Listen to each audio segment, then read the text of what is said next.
Oi, você já me conhece, nós já nos encontramos por aqui, mas caso você não lembre, eu me chamo Sara.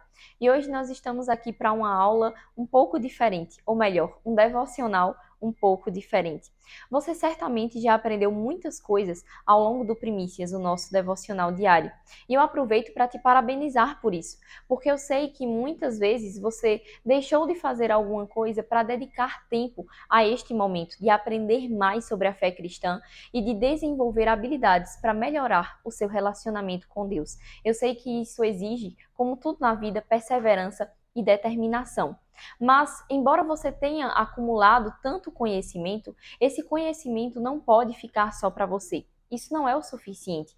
Quando nosso Senhor Jesus Cristo, logo antes de ascender ao céu, ele chega para os seus discípulos, ele diz algo que marca toda a nossa trajetória. Ele envia os seus discípulos para pregar esse evangelho a toda criatura. E é isso que eu quero te mostrar hoje, uma forma eficiente de nós pregarmos a palavra do Senhor, de nós proclamarmos a verdade do evangelho no mundo contemporâneo. Bem, você pode até ter achado essa palavra um pouco estranha, apologética. O que será isso? Apologética, na verdade, significa defesa. Mas que tipo de defesa? Quando nós analisamos o contexto dessa palavra, que vem da palavra apologia, significa uma defesa como aquela feita em tribunais mesmo, quando a gente defende algo que nos é muito importante. E a fé cristã é o mais importante para mim e com certeza é para você que chegou até aqui. Mas a apologética também é necessária para que nós possamos cumprir um mandato que a Bíblia nos deixou. 1 Pedro 3,15 diz assim: Estais sempre preparados para responder a todo que vos pedir a razão da esperança que há em vós.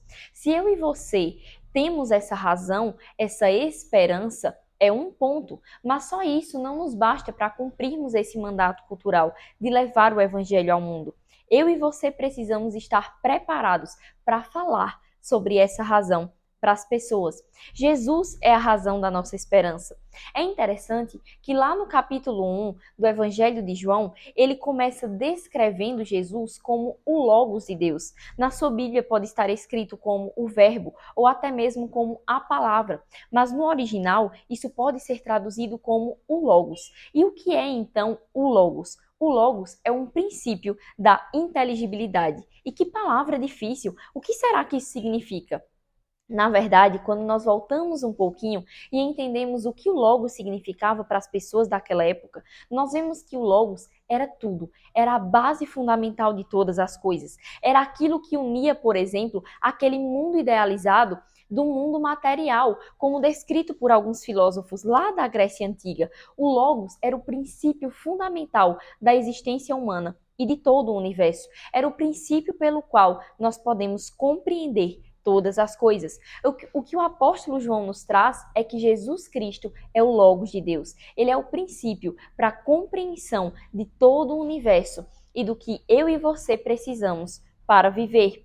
E nós precisamos também compreender que quando nós estamos anunciando esse Logos, as pessoas não vão simplesmente aceitá-lo porque é a verdade, porque todas as pessoas, incluindo eu e você, somos regados por muitas crenças que nos acompanham ao longo das nossas vidas. Tudo aquilo que nós vivenciamos, tudo aquilo que nós aprendemos, constrói uma base de mundo que nós podemos chamar de cosmovisão.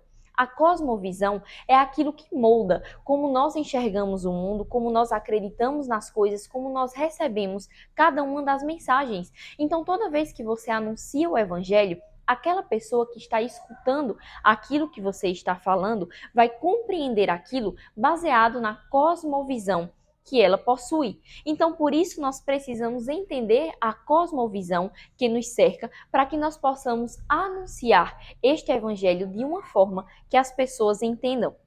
Você quer ver quem na Bíblia fez isso com maestria? O apóstolo Paulo. Eu não sei se você percebeu, mas eu gosto muito do apóstolo Paulo, porque além de ser um exímio cristão, ele também era uma pessoa muito inteligente, muito sábia. E lá em Atos dos Apóstolos, ele faz um discurso que para mim é um dos mais belos da Bíblia, e eu quero te mostrar o porquê. Então eu te convido a abrir a sua Bíblia lá no capítulo 17 de Atos dos Apóstolos. Qualquer coisa você dá uma pausazinha aí para você poder acompanhar essa leitura comigo, a partir do verso 16. E diz assim, ele estava em Atenas, lá na Grécia Antiga. Enquanto esperava por eles em Atenas, Paulo ficou profundamente indignado ao ver que a cidade estava cheia de ídolos. Por isso discutia na sinagoga com judeus e com gregos tementes a Deus, bem como na praça principal todos os dias, com aqueles que por ali se encontravam. Alguns filósofos epicureus e estoicos começaram a discutir com ele. Alguns perguntavam: "O que está tentando dizer esse tagarela?" Outros diziam: "Parece que ele está anunciando deuses estrangeiros." Pois Paulo estava pregando as boas novas a respeito de Jesus e da ressurreição. Então levaram a uma reunião do Areópago, onde lhe perguntaram: "Podemos saber que novo ensino é esse que você está anunciando? Você está nos apresentando algumas ideias estranhas e queremos saber o que elas significam." Todos os atenienses e estrangeiros que ali viviam não se preocupavam com outra coisa, senão falar ou ouvir as últimas novidades. Eles, além de serem pessoas interessadas, eram também um tanto fofoqueiros, como a gente consegue perceber por aqui. Então Paulo levantou-se na reunião do Areópago e disse: "Atenienses, vejo que em todos os aspectos vocês são muito religiosos. Pois andando pela cidade, observei cuidadosamente seus objetos de culto e encontrei até um altar com esta inscrição: Ao Deus desconhecido. Ora, o que vocês adoram, apesar de não conhecerem, eu lhes anuncio. O Deus que fez o mundo e tudo o que nele há é o Senhor dos céus e da terra, e não habita em santuários feitos por mãos humanas. Ele não é servido por mãos de homens como se necessitasse de algo, porque ele mesmo dá a todos a vida, o fôlego e as demais coisas. De um só fez ele todos os povos, para que povoassem toda a terra, tendo determinado todos os tempos anteriormente estabelecidos e os lugares exatos em que deveriam habitar. Deus fez isso para que os homens o buscassem e talvez, tateando, pudessem encontrá-lo, embora não esteja longe de cada um de nós, pois nele vivemos, nos movemos e existimos. Como disseram alguns dos poetas de vocês, também somos descendência dele. Talvez você não tenha percebido, mas aqui Paulo, ele poderia trazer muitos discursos judaicos, por exemplo, para falar do porquê a fé cristã é verdadeira. Mas ele preferiu usar filósofos e frases, citações de pessoas que aqueles atenienses conheciam. Ele usou, por exemplo, Epicureu, que era um homem que nada tinha a ver com a fé cristã. Na verdade, o seu pensamento, caso você depois queira procurar, mas realmente era bem contrário ao cristianismo. E por que Paulo cita então uma pessoa que poderia até ser considerado um herege? Paulo cita porque ele sabia que os atenienses se familiarizariam com aquele discurso e conseguiriam compreender a mensagem que ele estava tentando trazer.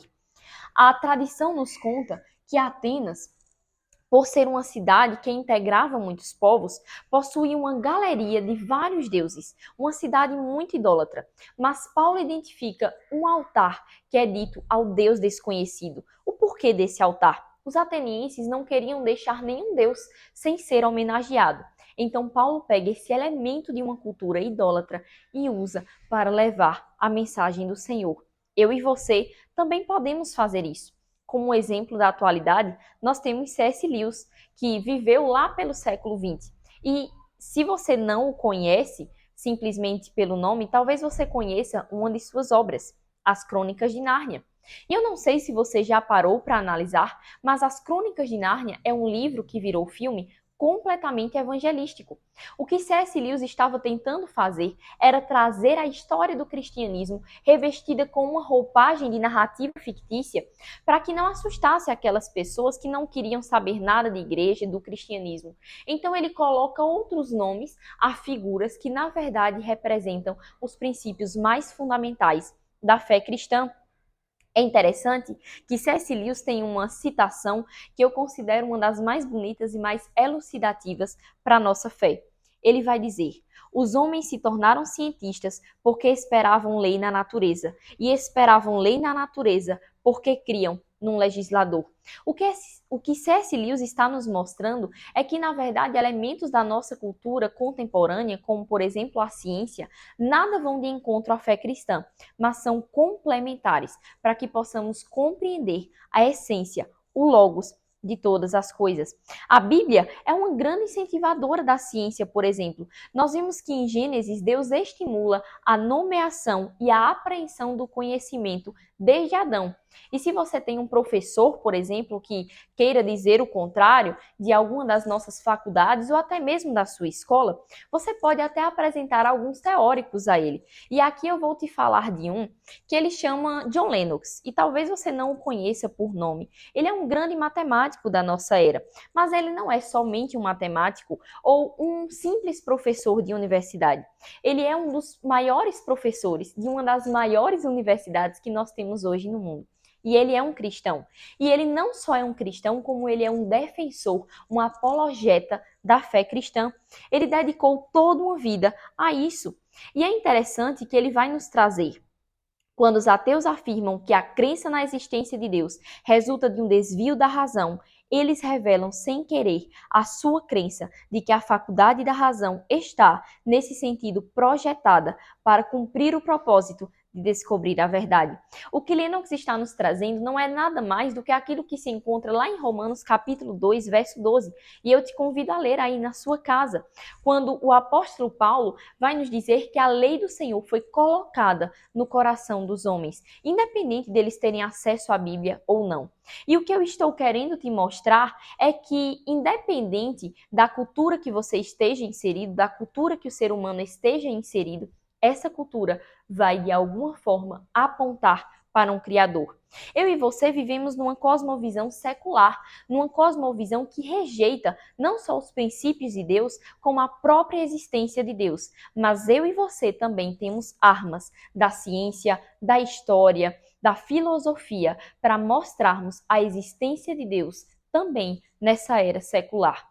Afinal, como disse mesmo Albert Einstein, a ciência sem religião é aleijada, a religião sem a ciência é cega.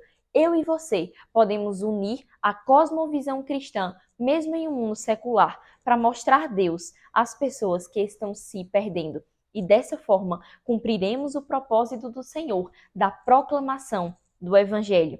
Claro que em uma aula eu não vou conseguir te passar ferramentas para isso, mas caso você queira iniciar essa jornada de se aprofundar nesse ramo da teologia que é a apologética, que é um ramo tão bonito e tão necessário para a nossa época, eu vou te indicar 2 livros, 2 obras de grandes homens muito influentes na ciência atual.